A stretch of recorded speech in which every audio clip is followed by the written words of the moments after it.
Olá, tudo bem? Eu sou o professor Manga e trabalho com língua portuguesa. Seja muito bem-vindo ao Questão de Linguagem. Olha essa questão do vestibular de 2021 da Unesp, na versão da primeira fase de Exatas e Humanas. Examine a anedota publicada pela comunidade The Language Nerds em sua conta no Facebook em 22 de janeiro de 2020. Two men walked into a bar. One man ordered water. The other says, I'll have water too. The second man died. A anedota sugere que A. O segundo homem tomou por engano a bebida do primeiro. B. O funcionário do bar serviu a mesma bebida para os dois homens. C. O primeiro homem envenenou o segundo. D. O segundo homem pretendia envenenar o primeiro. E. O segundo homem ingeriu um líquido tóxico em lugar de água. Se você não entendeu a piada e por isso não conseguiu fazer a questão, fica aqui comigo que eu vou te explicar como entender o funcionamento das ambiguidades pode te aprovar na Unesp.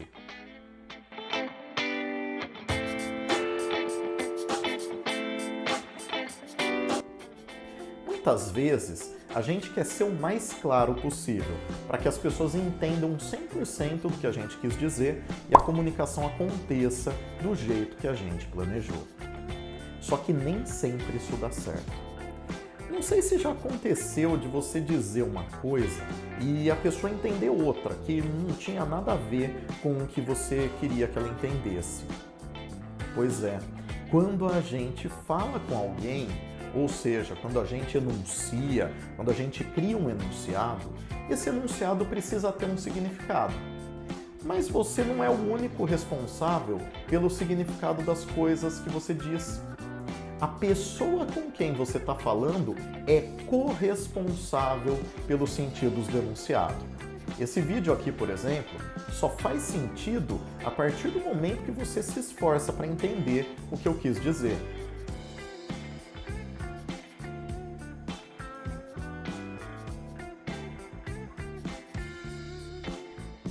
Se você se dedicar a atribuir significado aos conceitos que eu te explico, às ideias que eu te apresento, certamente esse vídeo vai fazer muito sentido na sua vida. Agora, nem sempre a pessoa com quem você está falando é a culpada por não rolar entendimento. Às vezes a culpa é sua. Os significados das coisas que a gente diz podem ser mais ou menos precisos. Quando eles não são muito precisos, a gente diz que existe vagueza no enunciado.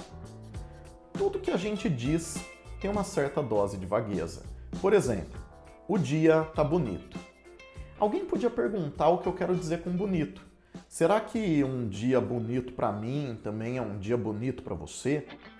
Talvez um dia bonito seja um dia um pouco quente, com poucas nuvens no céu, mas pode ser um dia nem tão quente e sem nuvens no céu.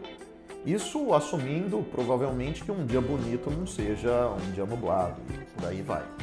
A vagueza, então, é a falta de especificidade, a falta de detalhes que podem ser exigidos de um enunciado para que ele seja bem entendido. Além da vagueza, a ambiguidade pode atrapalhar as coisas para o meu interlocutor.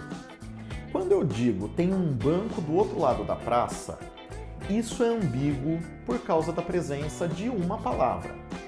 O que será que significa banco? Será que eu estou falando de um assento confeccionado em madeira, cimento ou qualquer outro material? Ou será que eu estou falando da agência representante de uma instituição bancária? A palavra banco pode significar mais de uma coisa. E, consequentemente, o enunciado em que ela está pode ter mais de um significado. Quando a gente não consegue decidir qual é o melhor significado para um enunciado entre dois ou mais, esse enunciado é ambíguo. As pessoas no senso comum chamam isso de duplo sentido, e os gramáticos tradicionais usam o termo ambiguidade ou anfibologia. O engraçado é que quase sempre a ambiguidade é vista como um defeito, um problema. Tanto Tanto é que nas gramáticas normativas, ela vem classificada como um vício de linguagem. Para nossa sorte, a vida não é tão sem graça quanto querem certos gramáticos. Às vezes, a gente quer que o que a gente diz seja entendido de mais de um jeito, ou seja entendido por quem realmente importa. O Chico Buarque e outros compositores da época inteligentemente brincavam com os sentidos e as sonoridades para fugir dos censores durante a ditadura civil-militar aqui no Brasil. Pai, afasta de mim esse cálice. Afasta de mim esse cálice. A sutileza dessa canção, em que cálice concorre com cálice, mostra que ambiguidade só é defeito na mão de quem não sabe usar, só é vício de linguagem para quem não tem habilidade.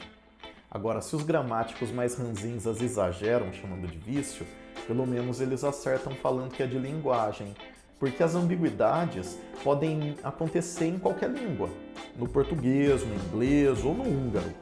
Afinal, elas são um fenômeno da linguagem, da mente humana. Olha de novo para a piada lá da questão da Unesp. Two men walked into a bar. One man ordered water. The other says, I'll have water too. The second man died. Um jeito de ler essa piada é assim, como eu fiz, substituindo a fórmula H2O pela palavra água, eu disse water. Só que isso mata a piada. Por isso, se a fórmula está escrita, eu vou ler do jeito que está. A2O. Two men walked into a bar. One man ordered A2O. The other says, I'll have A2O too. The second man died. Percebeu? Quando duas palavras são faladas do mesmo jeito, a gente chama isso de homonímia. Por exemplo, o verbo ser conjugado na terceira pessoa do plural no presente do indicativo é dito assim, são, quando eu pergunto que horas são. A forma reduzida de santo também se diz do mesmo jeito, são. Por isso eu digo que vivo em São Paulo. Essas duas palavras são homônimas, ou seja, são palavras diferentes que coincidiram na mesma forma. A forma pode ser a mesma na escrita e na fala ou só na fala. Tem vários exemplos para isso. Senso e senso, acender e acender, concerto e concerto e por aí vai. São pronunciadas do mesmo jeito e a gente escreve de jeitos diferentes. É por causa da homonímia que fica engraçado dizer quando eu viajo para a terra dos cariocas que eu me divirto, que eu rio no Rio. Péssima. A homonímia é um dos motivos das ambiguidades. Basta você lembrar que se tiver uma palavra que tem mais de dois significados dentro de um enunciado, o enunciado vai ter também dois significados, como no exemplo lá do banco. Em inglês, o advérbio to e o numeral to são pronunciados do mesmo jeito, to. É justamente isso que causa o efeito ambíguo na piada. Two men walked into a bar. One man ordered A2O. The other says, I'll have A2O too. The second man died. Se eu ler A2O2 como H2O2 em vez de to como também, essa fórmula deixa de ser a da água, já que ganhou um oxigênio a mais. A água virou peróxido de hidrogênio, a famosa água oxigenada. A água oxigenada é um antisséptico que a gente usa para limpar machucado, por exemplo. É claro que não é uma boa ideia tomar água oxigenada. Você pode ter dor de cabeça, tontura, vômito, diarreia, convulsão, ou, como o segundo homem da piada, morrer. Agora sim, a gente consegue finalmente voltar para a questão e assinalar a alternativa correta, a alternativa E. O segundo homem ingeriu um líquido tóxico em lugar de água. Se você gostou, não deixa de se inscrever no Questão de Linguagem, dá aquele seu joinha e compartilha com todo mundo que você gosta. Essa questão é um belíssimo exemplo de interdisciplinaridade. cada vez mais cobrada nos vestibulares mais inteligentes. Você quer saber como a FUVEST pode cobrar a gramática de um jeito que você não aprendeu na escola? Então, clica aqui do lado, ó. Legal? Valeu! Muito obrigado pela sua companhia, muito obrigado pela sua atenção e a gente se fala no próximo vídeo. Tchau, tchau!